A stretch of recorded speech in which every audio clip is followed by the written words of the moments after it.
Se van a ver escándalos con los militares. Este año van a salir varias cositas feas por ahí que hay.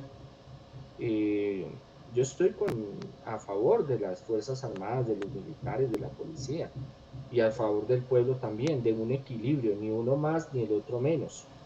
Pero lo que sí es que tiene que haber transparencia, sea del uno o sea del otro, sea de la población, o sea del gobierno, del ejército, o lo que se sea. ¿Por qué? Porque si queremos hacer algo bien, tiene que haber ese tipo de transparencia. Y en una audiencia de Justicia Especial de Paz, 10 militares reconocen su participación en 120 ejecuciones extrajudiciales en el Catatumbo, en norte de Santander. Didier Chica está en el lugar. Didier, buenas tardes. Luisa, buenas tardes. Son 10 los militares quienes han estado durante esta mañana en este auditorio respondiendo ante la JEP y ante las 120 víctimas, 120 personas que fueron asesinadas por el ejército y presentadas como muertos en combate, según ellos mismos lo han dicho. De estos 10 exintegrantes del ejército ha hablado hasta el momento Néstor Guillermo Gutiérrez, quien para la fecha de los hechos era un cabo directamente en los falsos positivos. Que eran campesinos, que yo como miembro de la fuerza pública asesiné cobardemente. Le arrebaté la ilusión a sus hijos, le desgarré el corazón a sus madres por una presión, por unos resultados, por unos falsos resultados, por tener contento a un gobierno. No es justo. El cabo Gutiérrez entregó detalles estremecedores sobre la forma como las unidades militares cometieron estos crímenes aquí en la región del Catatumbo. Para que digan que no son combatientes, que no son guerrilleros, son gente campesina que venían a trabajar a labor del campo. Yo en mi presentación de Javier Peñuela, como lo sacaron de una tienda, le estoy diciendo, lo cogieron, lo llevaron a secuestrado, sacaron de la casa todo, lo robaron, lo llevaron a una cañada, lo mataron. Dos han sido los reclamos principales de las víctimas: que se aclare que sus familiares no tenían nada que ver con ningún grupo ilegal y que se diga quién le dio las órdenes a estos militares desde niveles superiores. Si ustedes están aquí comprometidos con la verdad, ¿por qué no hablan de las cabezas de la estructura criminal que ustedes actúan por órdenes de superiores? O de lo contrario, creo que no hay verdad y están comprometidos más con lo que hoy siguen estructurando con los falsos positivos. En la tarde se escucharán las voces de otros militares, entre ellos varios coroneles y un general, quienes fueron imputados por la JEP por crímenes de guerra y lesa humanidad. Información desde Ocaña, norte de Santander. Didier Chica, Noticentro 1 CM. Se trata del mayor escándalo de la historia de las Fuerzas Armadas de Colombia. Asesinatos de civiles presentados como guerrilleros de las FARC caídos en combate. A cambio de los homicidios, los militares recibían premios, permisos, condecoraciones y ascensos. De acuerdo al tribunal, más de 6.400 personas fueron ejecutadas entre 2002 y 2008, de los cuales 402 fallecieron en esta zona. La audiencia, que durará hasta este miércoles, fue organizada por la Jurisdicción Especial para la Paz en la localidad de Ocaña, en el departamento norte de Santander. Los uniformados confesaron en público su responsabilidad por la desaparición y posterior asesinato de 120 jóvenes, en su mayoría civiles pobres. Los desgarradores relatos dieron más luces sobre lo ocurrido. Hicimos un teatro para mostrar un supuesto combate por la presión que había de los altos mandos. Yo ejecuté, yo asesiné familiares de los que están acá. Le arrebaté la ilusión a sus hijos, le desgarré el corazón a sus madres por una presión, por unos resultados, por unos falsos resultados. Durante la audiencia, los exmilitares dijeron que se trató de una práctica sistemática muy común, aunque no de operaciones en todo el ejército. Los familiares de las víctimas pudieron hablarle cara a cara a los acusados. Para ustedes valía más un premio, unas vacaciones, unas comisiones, unas condecoraciones, que el dolor de una madre, de una familia. Por más de 5 meses. Paralelamente, este martes se inició en el Congreso una moción de censura al ministro de Defensa, Diego Molano, por su responsabilidad política en una operación militar que el 28 de marzo pasado dejó 13 muertos en el departamento del Putumayo, al sur del país. Dicha operación contra presuntos disidentes de las FARC ha sido duramente cuestionada por organizaciones sociales que aseguran que la mayoría de las víctimas eran civiles inocentes. Se espera que las declaraciones de la audiencia en Ocaña permitan responsabilizar a altos cargos militares que hasta ahora no han sido hallados culpables, entre ellos al entonces comandante del ejército, general Mario Montoya, que, aunque también ha declarado ante la JEP, sigue sin aceptar responsabilidad alguna sobre estos hechos. Todavía falta mucho. 7:05. Noticias Caracol tuvo acceso a 15 horas de video de las declaraciones que Otoniel dio a la JEP en los días anteriores a su extradición. En su confesión queda en evidencia que muchos agentes del Estado y políticos fueron cruciales en el surgimiento de uno de los peores criminales de la historia. En la primera parte de este informe vamos a mostrarles las evidencias que apuntan a que Otoniel se habría convertido en un alto jefe paramilitar gracias a una falsa desmovilización en la que al parecer participaron altos mandos del ejército. Los testimonios involucrarían a generales y coroneles en el montaje que determinó el destino criminal de uno de los capos más violentos y peligrosos del país. El 2 de octubre de 1996 ocurrió un hecho clave para que Otoniel terminara convertido, 25 años después, en uno de los criminales más temidos de Colombia. Ese día se desmovilizó de la guerrilla del EPL. Yo a la Autodefensa Unida de Colombia ingresé en el 96.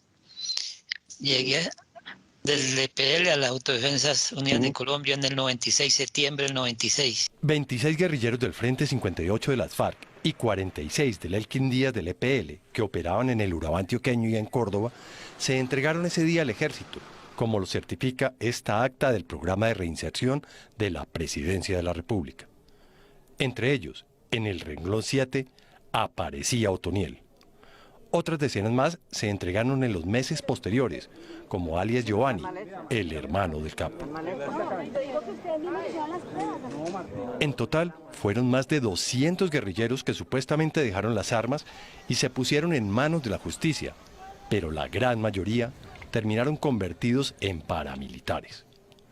Así lo contó a la JEP días antes de la extradición de Otoniel el mayor retirado del ejército, Juan Carlos Rodríguez, alias Zeus, quien perteneció a la Brigada 11 que adelantó la desmovilización. La movilización del EPL, eso fue un montaje que planearon los Castaño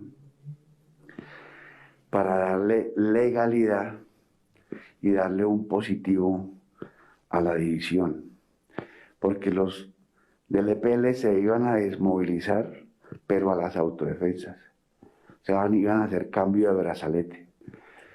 Pero llegaron a unos arreglos de tanta crítica que se estaba viviendo en la época de que no atacaban a los grupos nacientes de autodefensas, le dieron ese positivo a mi general Iván Ramírez. Rodríguez, o alias Zeus, fue aliado de Otoniel años después en los Llanos Orientales, donde él, como capitán del ejército, y Otoniel, como jefe paramilitar, coordinaron operaciones y patrullaron juntos. Pues conmigo andaban 120 muchachos de autodefensa y andaba una compañía del ejército que andaba al mando del capitán Rodríguez. En esas correrías criminales, dijo Zeus a la JEP, Otoniel le contó sobre la farsa de esa desmovilización. Aseguró que el general Iván Ramírez, entonces comandante de la Primera División, organizó la mentira con los paramilitares. Hubo unas reuniones previas a esta desmovilización y Carlos Castaño dijo que había un grupo que se le iba a unir a las autodefensas Y mi general Ramírez le dijo, vamos a hacerlos por este lado, los desmovilizamos, hacemos pantalla, sacamos pecho y luego se los devuelvo a ustedes. Pero le damos la vuelta porque necesitamos demostrar resultados en esta región de paz. El compareciente ante la JEP aseguró también que el entonces coronel Leonardo Barrera, quien ascendió a general y fue comandante de las fuerzas militares, y el mayor René Sanabria también participaron del montaje. Noticia en desarrollo en Noticias Caracol. 1:13 de la tarde, en Ocaña, un grupo de militares retirados piden perdón a varias familias por haber ejecutado a sus hijos. Es la primera vez que los exmiembros del ejército reconocen en una audiencia pública su atroz comportamiento durante los falsos positivos. Jaime Flores nos envió este reporte desde Norte de Santander. En este auditorio, en el centro de Ocaña, norte de Santander, se está llevando a cabo una audiencia histórica para la JEP. El general Paulino Coronado, 4 coroneles retirados del ejército y otros oficiales y suboficiales aceptarán públicamente y de cara a las víctimas su responsabilidad por los falsos positivos. Esta mañana ya hablaron algunos de estos militares y también las familias de los jóvenes asesinados aquí en norte de Santander. Escuchemos lo que pasó en esta primera jornada de esta histórica audiencia. Las víctimas frente a los victimarios, los seres queridos de decenas de jóvenes asesinados por el ejército en norte de Santander frente a 10 militares y un civil señalados por la JEP como los máximos responsables de esos asesinatos. El cabo retirado Néstor Salazar fue el primer militar en hablar. Yo ejecuté, yo asesiné familiares de los que están acá, llevándolos con mentiras, con engaños, disparándolos, asesinándolos cruelmente, dejar unos hijos sin padre, dejar una madre sin hijos. El cabo Salazar no solo mató directamente a varios inocentes, también elaboró una lista para que otros militares los asesinaran. Había que buscar los resultados como fueran. Tenemos contactos con grupos de paramilitares de la región, más que todo de Aguachica, para conseguir armas. El militar retirado consiguió armas para ponerlas en los cuerpos de civiles y que parecieran delincuentes. Le arrebaté la ilusión a sus hijos, le desgarré el corazón a sus madres por una presión, por unos resultados, por unos falsos resultados, por tener contento a un gobierno. El cabo incluso se refirió al caso de Javier Peñuela, cuya hermana estaba sentada al frente, escuchando a Salazar contando cómo participó en el asesinato de su familiar. Javier Peñuela, el hermano de la señora Sandra, un campesino que se levantaba de 5 de la mañana a trabajar a 5 de la tarde. Y el pecado de este campesino fue ir con un dolor de muela a buscar que le sacaran la muela. Ya María Eugenia Ballena lo había incluido en la lista que yo lo había hecho. Sandra Barbosa, la hermana de Javier Peñuela, acababa de hablar en ese mismo atril minutos antes. Como mi hermano Javier Peñuela fue un hombre sacado de una tienda, fue secuestrado, fue torturado, fue robado de su casa porque fueron a la casa a robar de lo que habían ahí.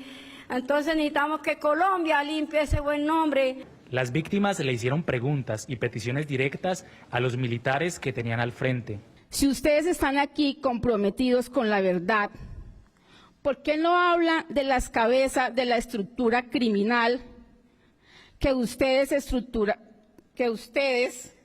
actúan por órdenes de superiores? Para ustedes valía más un premio, unas vacaciones, unas comisiones, unas condecoraciones, que el dolor de una madre, de una familia, y el saber que sus hijos, padres, hermanos, esposos, los desaparecieron los hombres que nos custodian, el Ejército Nacional Colombiano.